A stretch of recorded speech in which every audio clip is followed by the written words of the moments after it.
From here on Earth, our sun looks steady and unchanging. But close up, it's a dynamic, active place. If you had X-ray vision, you'd see loops of superheated plasma following tangled magnetic fields across the surface, and a steady stream of electrically charged particles expanding into space in all directions.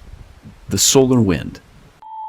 And sometimes you'd see bursts of radiation called solar flares, and explosions of plasma and magnetic fields called coronal mass ejections erupt from our star's surface, sending solar storms racing off into space through the solar wind.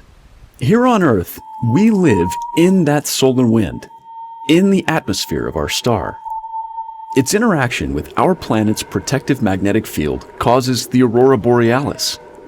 But when the coronal mass ejections hit Earth, our magnetic field can go haywire in what's called a geomagnetic storm. Powerful electromagnetic currents generated during these storms can harm our power grids, global positioning systems, communications networks, and spacecraft and astronauts on orbit. In 1859, during a particularly strong solar storm known today as the Carrington event, some telegraph operators realized they could still send messages with the power turned off.